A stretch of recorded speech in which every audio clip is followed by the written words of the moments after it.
అందరికీ నమస్తే. Welcome to the Telugu data channel. So ఇప్పుడైతే మనం ఆంధ్రప్రదేశ్ ప్రభుత్వం నూతనంగా ప్రవేశపెట్టిన 9వ తరగతి పాఠ్యపుస్తకాలను అయితే రివ్యూ చేస్తున్నాం. అందులో భాగంగా బయాలజీ పార్ట్కి అయితే వచ్చాం. ఇక్కడ మనం చూడొచ్చు క్లియర్గా మీకు 3 లెసన్స్ మాత్రమే కనిపిస్తున్నాయి. ఇక్కడ జీవుల మౌలిక ప్రమాణం, అలాగే కణజాలాలు, ఆహార వనరులతో అభివృద్ధి అని. ఇది మనకు చూసినట్లయితే 7, 8, 9, 10, 11, 12 రిలేటెడ్ ద ఫిజిక్స్ అంటూ ఇవ్వడం అయితే జరిగిందనమాట. అంతేకాకుండా ఇక్కడ మీకు సెమ్ 1, సెమ్ 1, సెమ్ 2 అని కూడా ఇవ్వడం జరిగింది. సో ఇది సెమ్ 1 టెక్స్ట్ బుక్. నెక్స్ట్ ఇంకో పాఠ్యపుస్తకం వచ్చే అవకాశాలు అయితే ఉన్నాయి.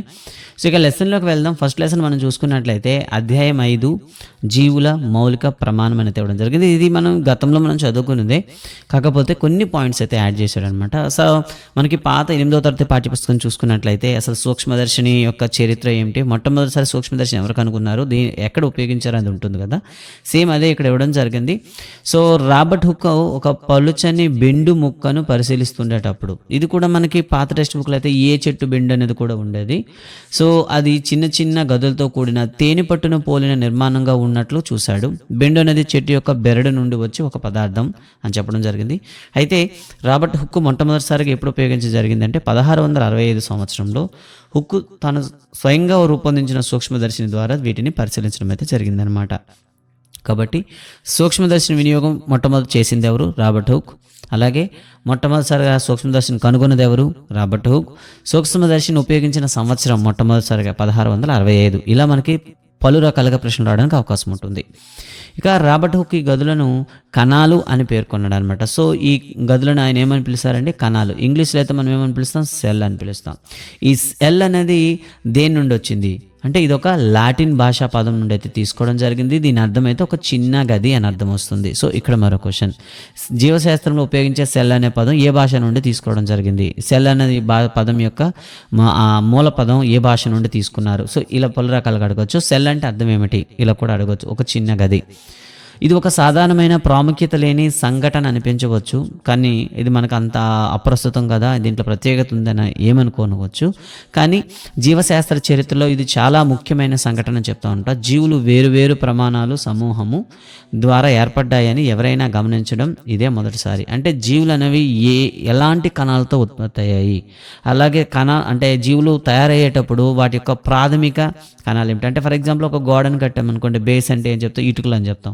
అలాగే ఒక కణజాలం కానీ ఒక జీవం అనేసరికి వాటికి బేస్ ఏంటంటే కణం అనమాట. ఈ కణం అనే పదాన్ని జీవశాస్త్రంలో ఆయన ప్రవేశపెట్టడం జరిగింది. ఇంకా విచిత్రం ఏంటంటే ఆయన ఎప్పుడో 1600 సంవత్సరంలో చేసింది, ఇప్పటికీ మనం అదే పదాన్ని వాడుతున్నాం. కణం, సెల్ అనే పదం ఇప్పటికీ మనం దాన్నే వాడుతున్నాం. ఇక దీన్ని అబ్జర్వ్ చేయడానికి అసలు జీవులు లేదా జీవరాశులు వేటితో నిర్మించబడ్డాయి అంటూ ఒక కృత్యం అయితే కనిపిస్తుంది. సో ఇక్కడ మనకి ఉల్లి పొర అయితే తీసుకోవాలి.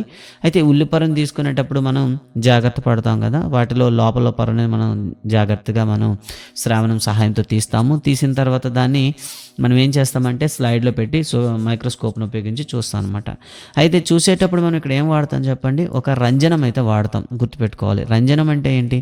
నిజానికి ఆ ఉల్లి పొర అనేది మీకు వైట్గా ఉంటుంది, టు బి ట్రాన్స్పరెంట్గా ఉంటుంది, పారదర్శకంగా ఉంటుంది. అందులో మీరు కణాలు కానీ పరిశీలించడం చాలా కష్టం. కాబట్టి దాని మీద ఒక రకమైనటువంటి కలర్ అయితే మనం వేయాల్సి ఉంటుంది. దాన్ని ఏమంటాం? సాఫ్రానిన్ అని పిలుస్తాం. ఓకేనా?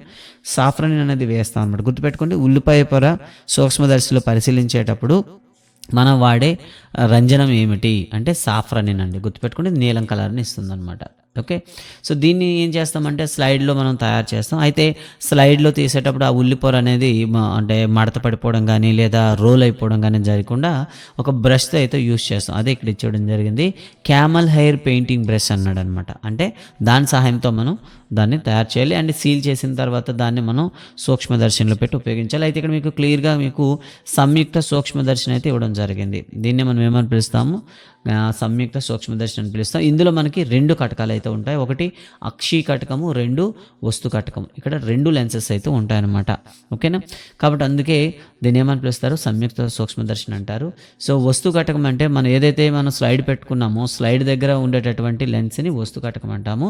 మనం ఎక్కడైతే కంటితో అబ్జర్వ్ చేస్తామో అక్కడ ఉండే కటకాన్ని అక్షీ కటకం అంటాము.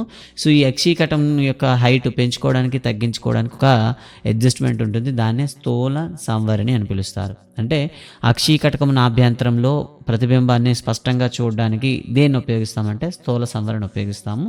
అంతేకాకుండా దీంట్లో ఎప్పుడు కూడాను స్లైడ్లో లైట్ పాస్ అయితేనే మనం దాన్ని చూడగలం కాబట్టి ఒక రిఫ్లెక్టర్ అయితే కింద అమర్చి ఉంటారు. సో దర్పణం అనమాట. ఇవి మనకు ఉండేటటువంటి సంయుక్త సూక్ష్మదర్శన భాగాలు. వీటి కూడా అడిగే అవకాశాలు ఉంటాయి. కటకం ద్వారా మనం చూసినట్లయితే ఏం పరిశీలించారని అడిగాడు అనమాట. ఇక్కడ ఉల్లిపొర కణాలు అయితే చూడొచ్చు. మీకు చిన్న తేనె తుట్టిలా ఉంది. అండ్ అలాగే మధ్య మధ్యలో నల్లని చుక్కలు కూడా ఉన్నాయి. ఈ చుక్కల భాగాన్ని కేంద్రకం అని చెప్పారు. ఏదైతే ఆ బౌండరీలో ఉందో, హద్దులు వెంబడి ఉందో లోపల ఉండే భాగాన్ని కణము అని అయితే పేరు పెట్టడం అయితే జరిగిందనమాట. వివిధ పరిమాణాలలో ఉన్న ఉల్లిగడ్డ పొర యొక్క తాత్కాలిక మౌంట్లను తయారు చేసి ప్రయత్నం చేయవచ్చు. అంటే మీరు కూడాను డిఫరెంట్ ఉల్లిగడ్డలు తీసుకొని చేయండి అని చెప్పాడు అనమాట. ఇదే విధమైన చూస్తారా లేదా విభిన్నమైన చూస్తారంటే నిర్మాణం అయితే ఒకేలా ఉంటుంది, వాటి యొక్క సైజులో మాత్రం కాస్త తేడా ఉంటుందని చెప్తాం. అసలు ఈ నిర్మాణాలు ఏమిటి? ఇక్కడ మరో ప్రశ్న. ఈ నిర్మాణాలను ఒకదానితో ఒకటి పోలి ఉంటాయి. అవి అన్నీ కలిసి ఉల్లిగడ్డ వంటి పెద్ద నిర్మాణాన్ని ఏర్పరుస్తాయి. మనం ఈ కృత్యం ద్వారా ఏం తెలుసుకున్నామంటే ఉల్లిగడ్డను మనం ఏదైతే సూక్ష్మదర్శినిలో పరిశీలించామో అక్కడ ప్రాథమిక అంశాలు ఏవైతే ఉన్నాయో, పరిమాణంతో సంబంధం లేక ఆకారంలో ఒకేలాగా ఉండేటటువంటి కొన్ని చిన్న చిన్న భాగాలు అయితే ఉన్నాయి. అన్నీ ఒకే విధంగా ఉన్నాయి. ఇవన్నీ కలిస్తే మనకేమొచ్చింది? ఉల్లిగడ్డ అయితే రావడం జరిగిందని చెప్తారనమాట. అంటే మనం చూస్తే ఈ చిన్న నిర్మాణాలు ఉల్లిగడ్డ యొక్క మౌలిక నిర్మాణాత్మక ప్రమాణాలు అంటారు. గుర్తుపెట్టుకోండి. అందుకే ఒక జీవి యొక్క మౌలిక నిర్మాణాత్మక ప్రమాణాలు అని వేటిని అంటారు అంటే కణాలని అంటారు. ఇది గుర్తుపెట్టుకోండి. ఒక జీవి యొక్క మౌలిక నిర్మాణాత్మక ప్రమాణాలు అని వేటిని అంటారు అంటే కణాలను అలా అని పిలుస్తాం అనమాట. ఓకేనా? సో కాబట్టి structural and functional units of any organism అని అంటారు. సో సింపుల్గా మీరు ఏం చెప్పాలి? సెల్ అని చెప్పాలి. కేవలం ఉల్లిగడ్డే కాదు, ఈ భూమి మీద ఉండే ప్రతి జీవి కూడాను ఇలాంటి ఒక మౌలిక కణాలతోనే ఏర్పడతాయి అని చెప్తాను అనమాట. ఓకే, ఇక చూస్తే మరింత తెలుసుకుందామంటే ఇవ్వడం జరిగింది. కణాలను 1665 సంవత్సరంలో రాబర్ట్ హుక్ మొదటిసారిగా కనుగొన్నాడు. అతను ఒక బెండు ముక్క లోని కణాలను ప్రాథమిక సూక్ష్మదర్శన సాయంతో పరిశీలించాడు. తర్వాత యాంటోనీ లివెన్ హుక్ 1674లో కాస్త డెవలప్ చేసినటువంటి సూక్ష్మదర్శనంతో చెరువు నీటిలో స్వేచ్ఛయుత సజీవ కణాలను మొదటిసారిగా కనుగొనడం జరిగింది 1674.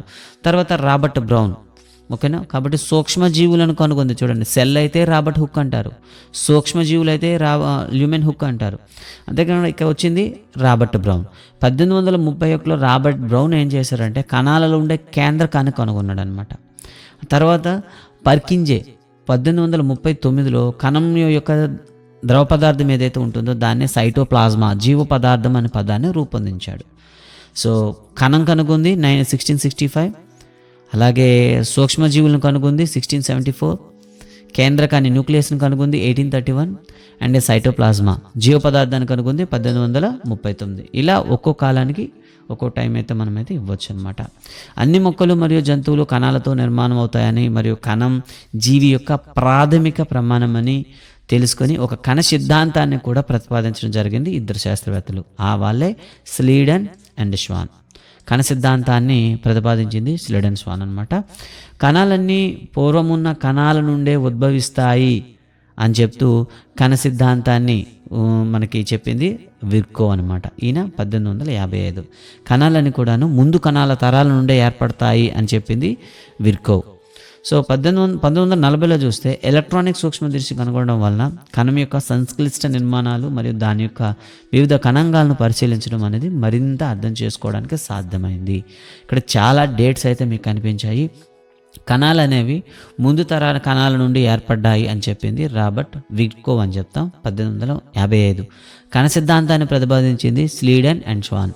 1838 స్లీడెన్, 1839 స్వాన్ అనమాట.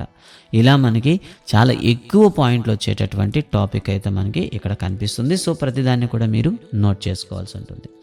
ఇక భూతద్దం ఆవిష్కరణ సూక్ష్మజీవ ప్రపంచ ఆవిష్కరణకు దారితీసింది. అమీబా, క్లామిడోమోనాస్, పారమీషియం, బ్యాక్టీరియాలో వలె ఒకే కణం మొత్తం జీవిని ఏర్పరచగలదని ఇప్పుడు తెలుస్తుంది. అంటే జీవులు అనేసరికి మొత్తం ఉండాల్సిన అవసరం లేదు. అంటే కొన్ని మిలియన్స్ కణాలు ఉండాల్సిన అవసరం లేదు. కొన్ని ఒక్కొక్క కణంతో కూడా జీవులు ఏర్పడతాయి. అలా ఏర్పడిన జీవులను ఏకకణ జీవులు అంటారు. అంటే ఏక అంటే ఒకటి కదా, ఒక కణంతో ఏర్పడే జీవులు అంటారు. మరికొన్ని ఇలాంటి కణాలు గుంపుగా ఏర్పడి వాటి వల్ల ఏర్పడతాయి. అలాంటి జీవులను బహుకణ జీవులు అంటారనమాట. సో బహుకణ జీవులు అంటే అనేక కణాలతో కూడిన జీవులు. ఉదాహరణ శిలీంధ్రాలు, వృక్షాలు, జంతువులు, అలాగే మానవుడు కూడాను ఒక బహుకణ జీవిగానే మనం చెప్తాం అనమాట.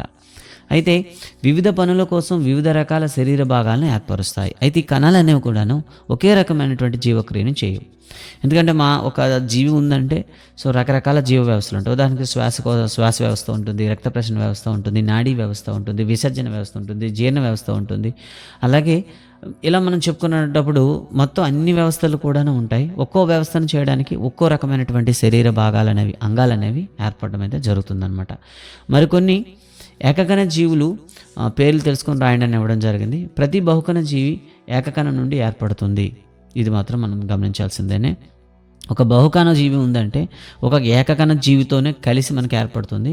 అంటే ఎలా కణాలు తమలాంటి కణాలను ఉత్పత్తి చేయడానికి విభజించబడతాయి. ఈ విధంగా అన్ని కణాలు పూర్వం ఉన్న కణాల నుండి ఏర్పడతాయి. అంటే ప్రతి కణం కూడా, కొత్తగా ఏర్పడే కణం కూడా గతంలో ఉండే కణం నుండి విభజన చెంది కొత్త కణాలు ఏర్పడతాయి. అంటే కాబట్టి ప్రతి బహుకణ జీవి కూడా ఒక ఏకకణం నుండే ఏర్పడతాయని చెప్తాను అనమాట. ఇక కృత్యం చూద్దాం. 5.2. సో ఆకుపై పొర మరియు ఉల్లిగడ్డ వేరు కొన లేదా వేరు పరిమాణాలు గల ఉల్లి పొరల యొక్క తాత్కాలిక మౌంట్లను తయారు చేయడానికి మనం ప్రయత్నిద్దాం. ఇక్కడ చూడండి, ఒక ఉల్లిగడ్డ లేదా ఉల్లిగడ్డ వేరు కొన లేదా వేరు పరిమాణాలు ఉన్నటువంటి ఉల్లి పొరలు, వాటి నుండి మనం స్లైడ్స్ తయారు చేద్దాం. తయారు చేసిన తర్వాత మీరు పరిశీలించండి. అన్ని కణాలు ఆకారం మరియు పరిమాణం పరంగా ఒకేలా ఉన్నాయా? అన్ని కణాలు ఒకే విధమైన నిర్మాణంలో కనిపిస్తున్నాయా? మొక్క శరీరంలోని వివిధ భాగాల్లో కణాల మధ్య వ్యత్యాసాలను కనుగొనగలమా? ఎలాంటి పోలికలు మనం గమనించవచ్చు అని కొన్ని క్వశ్చన్స్ అయితే అడిగాడు. అన్ని కణాలు ఆకారం అనేది ఒకేలా ఉండదు, పరిమాణం కూడాను ఒకేలా ఉండదు. కణాలు అనేవి వివిధ నిర్మాణాల్లో కనిపిస్తూ ఉంటాయి.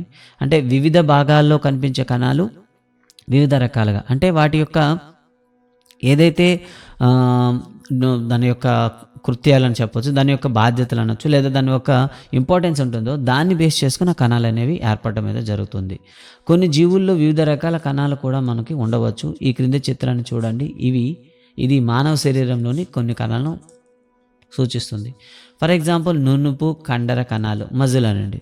సో ఇది చూడవచ్చు. నునుపు కండర కణాలు పొడవుగా నారల వరకు ఉంటుంది. రక్త కణాలు, ఎర్ర రక్త కణాలు, తెల్ల రక్త కణాలు, రక్త ఫలకికలు, వీటిలో కూడా అదే తెల్ల రక్త కణాల్లో కూడా వివిధ రకాల తెల్ల రక్త కణాలు ఉంటాయి. వాటి మధ్య చాలా తేడాలు అయితే ఉంటాయి. కానీ నాడీ కణం చూడొచ్చు. నాడీ కణం బాధ్యతను బట్టి దాని ప్రత్యేకమైన నిర్వహణ ఉంటుంది. ఇక అస్థి కణాలు, అండం, శుక్రకణం, కొవ్వు కణం. ఇలా చూసుకున్నట్లయితే ప్రతి కణం కూడాను వాటి విధిని ఆధారంగా చేసుకుని ఒక ప్రత్యేక నిర్మాణాలను అయితే కలిగి ఉంటాయని చెప్పవచ్చు అనమాట. ఇక కణాలు ఆకారము మరియు పరిమాణం అవి నిర్వర్తించే నిర్దిష్ట విధులు అనుగుణంగా ఉంటాయి. ఇంతకుముందు మనం చెప్పుకున్నట్టే ఒక కణాన్ని కనుక మనం పరిశీలించినట్లయితే ఆ కణం అనేది అది నిర్వహించే విధులకు అనుగుణంగా ఉంటుంది. అంతేకాకుండా వాటి యొక్క కణజాల నిర్మాణం యొక్క ప్రధాన విధికి అనుగుణంగా అవి అమరబడి ఉంటాయన్నమాట. అమీబా వంటి కొన్ని కణాలు ఆకారంలో మార్పు చెందుతూ ఉంటాయి. కొన్ని సందర్భాలలో కణాల ఆకారం దాదాపుగా స్థిరంగా ఉంటాయి. అంటే బాహ్య పరిస్థితులకు అనుగుణంగా అమీబా ఏం చేస్తుందంటే తన శరీర ఆకారాన్ని మారుస్తుంటుంది. సో దాని జీవక్రియ ఏదైతే నిర్వర్తించే విధి అయితే విరామ స్థితిలో ఉందో దాదాపుగా అది స్థిరంగానే ఉంటుంది. ఒక ప్రత్యేక రకానికి చెందిన కణాలు విచిత్రంగా ఉంటాయి. ఉదాహరణకు నాడీ కణాలు విలక్షణమైన ఆకారాన్ని కలిగి ఉంటాయి. అంటే పొడవైన నారలుగాను ఉంటాయి, కొన్నిసార్లు చాలా పొట్టిగా ఉంటాయి. సో వాటి యొక్క నిర్వర్తించే విధి బట్టి వాటి యొక్క ఆకారం మార్పుగా ఉంటుంది. ప్రతి జీవకణం అన్ని జీవుల లక్షణమైన కొన్ని ప్రాథమిక విధులను నిర్వర్తించగల సామర్థ్యాన్ని కలిగి ఉంటాయి.